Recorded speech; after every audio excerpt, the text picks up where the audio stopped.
We have some toasts. First up is the wonderful Best Man. Testing. Okay, good. I'm not going to blow anyone's ears out. All right. Hello, everyone. My name is Caleb. For those of you who don't know, I am the groom's oldest brother and the best man at the speech. And as someone who happens to be holding the mic, I get to take a minute to partake in my best pastime, listening to myself talk. As Elias's eldest brother, I wanted to convey my sincere congratulations to him as he steps into a new stage in life for the first time. I also want to congratulate Christine on her excellent taste in men. For those who may not be aware, I have lived with the groom most of my life and all of his, but I actually have a bit of a history with Christine as well. We met through church gatherings nearly 8 years ago, and while we didn't interact too much at the start, it recently came to my attention that she actually knew me before she knew the groom. In fact, during the earliest years of their relationship, she knew him as simply Caleb's little brother. Yeah. So the way I see it, the highs and lows, the long nights of texting, the day trips, the deep conversations and emotions and commitment and longing, friendship, romance and engagement, the grand spectacle of everything we've seen today is pretty much all my doing. Yeah. You're welcome. Yeah. Thank you. Yeah, it is amazing to see this happy couple finally getting hitched after 4 years of being together. Just kind of crazy. Well, I would never recommend such a long courtship period for regular people. It has provided a unique opportunity for her to truly get to know our family and its eccentricities. I remember one particular instance, just over 2 years ago.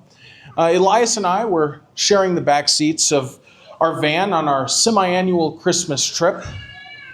And we just returned from a lovely excursion at a diner.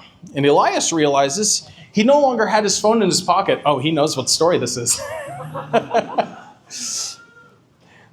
Yeah, sorry guys, I think I left my phone in the diner. He says, rushing off to fetch his precious item. For a little bit of context, he'd spent most of this Christmas trip, which was supposed to be a family trip, staring into his phone and texting some girl from church. So as he runs out, goes back into the diner to find his phone, I immediately notice that his phone is not in the diner, but sitting in between the chairs right next to me. And being the benevolent older brother that I am, I decide to spice up his vacation with a little bit of fiction. I grab the phone and shoot a text message to Christine, or as he labeled it, Christine, my love.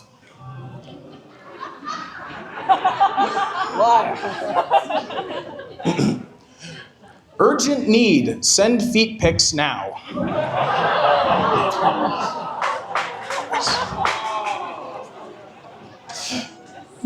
Yes, she says she remembers it. I would too. I set the phone down, very happy with myself, and I wait for a response. Elias is still in the diner. And seconds later, I get it. I am confused. Gonna need some context. I was confused too. I thought there was enough context, but okay. Not wanting to give up this opportunity, I decide to provide some context. All caps, I like feet. Hairy ones.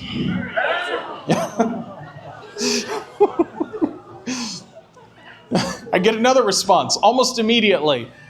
I'm sorry, I still don't understand. Can you elaborate?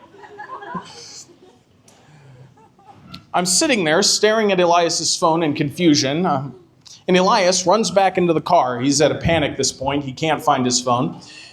I do recover quickly when I see him. I say, "Oh, hey, is this your phone?" Yeah, it was just sitting between the seats. I just found it.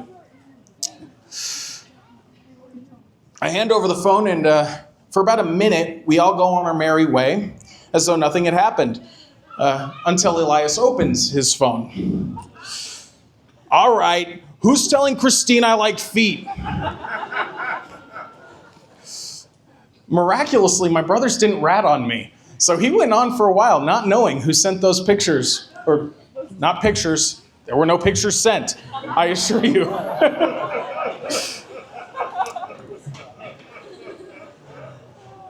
I do not know what I would have done had pictures actually been sent. That was the one thing I was not ready for. Yeah. It did eventually come out who had sent those texts. And Elias let me know what he thought of my sense of humor, with a massive snowball detonating off the top of my head when I least expected it later that night. Well, this relatively comical story about a prank between siblings, which, praise God, could have gone far worse than it did, it remains a memory of mine, partially because I thought it was hilarious, but I also remembered it was one of the first times I felt genuine confidence in their relationship.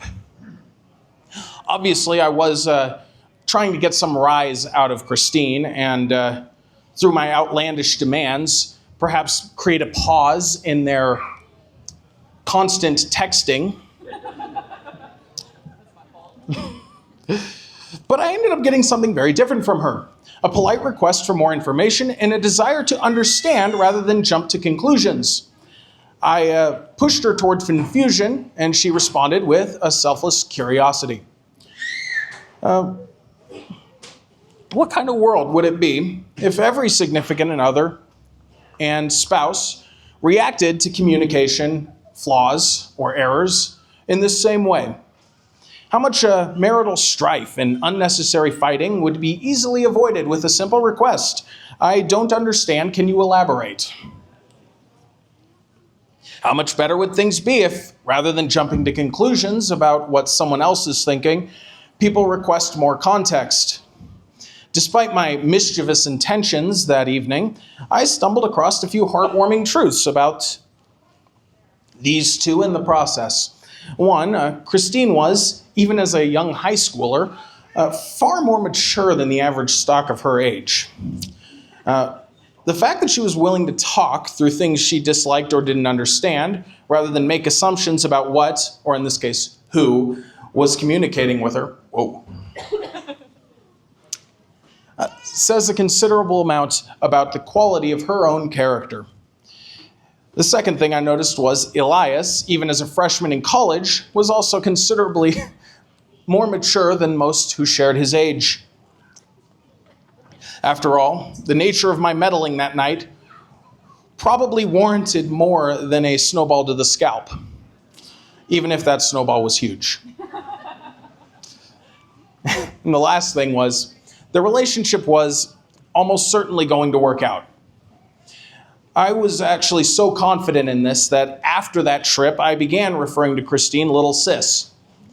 And it seems my predictions were correct. So, Christine, in fact, both of you, throughout the rest of your life, keep asking for context, not just to each other, but to everybody. Even if I'm not on the other side of the conversation, married life and life in general will throw confusion at your way. You'll hear things you don't understand, and the little devil on your shoulder will tell you to rush to judgment. Don't. Pursue elaboration. Pursue clarity. And you'll find yourself avoiding many of the world's relational pitfalls. I am very happy for both of you. Even though some people here may see two kids getting married too young, I see two people who've already made massive steps toward a successful marriage even before day one of the real deal. So, If you all join me, I wish to give a toast. Yeah, I have an empty glass, but that's okay. If you have one too, that's appropriate. It's all right. No one will know. No one will know. Yes. May these two have a rigorous and action-packed honeymoon, a reasonably smooth transition into regular life. Stop laughing, Isaac.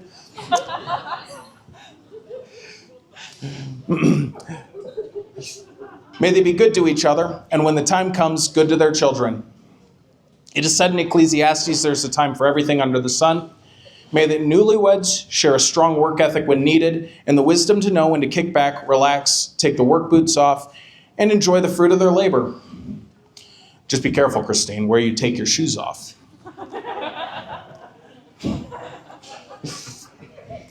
To the bride and the groom. Yes. Cheers. Enthusiasm. Thank you, guys.